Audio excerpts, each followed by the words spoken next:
J'ai déjà enseigné ça ici et je vais revenir encore enseigner ça un autre jour.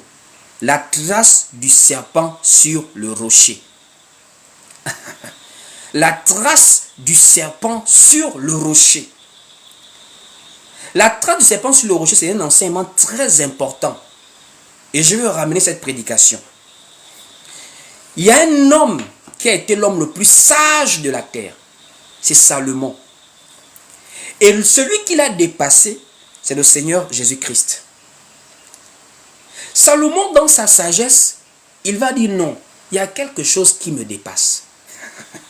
Salomon, dans sa sagesse, l'homme qui avait réussi à régler le conflit du bébé mort avec les deux femmes qui disputaient le bébé. Vous imaginez un enfant, deux mères. Il n'y a pas forcément une ressemblance particulière, c'est un bébé pour deux mères. Tu règles ça comment? À l'époque, il n'y avait pas les tests d'ADN. Salomon règle le problème là comment? Il fallait avoir la sagesse. Et la sagesse de Salomon était devenue comme une folie. C'est comme Christ qui a dépassé Salomon. La sagesse de Dieu est une folie pour les hommes. Voici pourquoi le livre de 1 Corinthiens chapitre 1er au verset 21, la parole nous dit, comme le monde avec sa sagesse n'a point connu Dieu dans la sagesse de Dieu, aussi il a plu à Dieu de sauver les croyants par la folie de la prédication. Donc Salomon prend une épée et il dit, bon, on va faire quelque chose, on va couper l'enfant en deux. D'abord, je m'imagine en ce temps comment les gens regardaient Salomon pour dire, mais le monsieur, est-ce que ce n'est pas l'excès de connaissance qui l'embrouille maintenant? Comment est-ce qu'on va couper un bébé? Et Salomon est sérieux, on va couper le bébé en deux.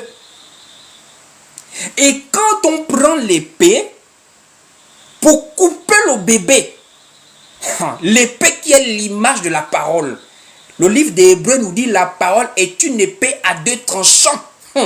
Il n'y a que par la parole que la vérité réjaillit. Et il n'y a que quand Salomon a soulevé l'épée que la vérité est sortie. Pourquoi? Parce que quand la véritable mère a vu que son enfant, le fruit de ses entrailles, allait être mis à mort, la parole nous dit que la femme, ses entrailles ont tressailli. Elle n'a pas pu supporter que son sang va être versé comme ça. Quelqu'un qui est sorti d'elle, elle a dit ne tuez pas, donnez l'enfant à l'autre. Et Salomon a compris qu'il n'y a que la véritable mère qui connaît la douleur de son enfant. Il a dit non, ça c'est vraiment sa véritable mère. Vous voyez l'exploit de Salomon? Vous voyez le niveau de la sagesse? C'est vrai que c'était un type de Christ. Mais ce Salomon-là, dans toute sa sagesse, il va maintenant s'asseoir. Il va dire, il y a quelque chose qui le dépasse. Salomon, dans toute sa sagesse, il va dire, il y a quelque chose qui le dépasse. Il y a même trois choses. Il va citer 3 ou 4 choses comme ça. Il va dire, il y a la trace de l'oiseau dans le ciel. Il y a la trace du navire sur la mer.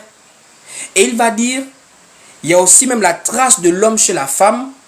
En terminant avec, il y a aussi la trace du serpent sur le rocher. Ça veut dire Salomon, dans toute sa sagesse, n'arrivait pas à comprendre ces phénomènes-là. La trace du serpent sur le rocher. Je voudrais qu'on partage ça ensemble. Prenons tous ensemble le livre de Proverbes chapitre 30. Tapez le verset en commentaire. Nous sommes dans Proverbes chapitre 30, dès le verset 18. Il est écrit ici, il y a 3 choses qui sont au-dessus de ma portée. C'est Salomon qui parle. Il dit, il y a 3 choses qui sont au-dessus de ma portée. Même 4 que je ne puis comprendre. La trace de l'aigle dans les cieux. C'est-à-dire, en fait, Salomon se rend compte qu'il ne maîtrise pas cette affaire-là. Il ne comprend pas comment ça se passe. Comment peut-on reconnaître qu'un aigle est passé dans le ciel après un moment? Puisque les traces disparaissent. Donc, la trace de l'aigle dans les cieux, la trace du serpent sur le rocher, la trace du navire au milieu de la mer et la trace de l'homme chez la femme. Et nous allons nous arrêter à la trace du serpent sur le rocher. Pourquoi Pourquoi on doit s'arrêter à cela? Mais parce que le serpent, le livre d'Apocalypse nous dit qu'il y a un serpent qui est le dragon ancien, appelé le diable et Satan. Allons-y lire le livre d'Apocalypse pour voir que quand on parle de serpent, il y a serpent et serpent dans la Bible. Apocalypse, voilà. Chapitre 12, on va aller lire. Apocalypse chapitre 12, voilà. Au verset 9 exactement. Il est écrit ici. Et il fut précipité, le grand dragon, le serpent ancien, appelé le diable et Satan, celui qui séduit toute la terre. Il fut précipité sur la terre et ses anges furent précipités avec lui. Alors, le diable qui est Satan, qui est le serpent ancien, il a une nature particulière, c'est un séducteur. Or, en quoi est-ce qu'il séduit? Il séduit parce qu'il se déguise en ange de lumière.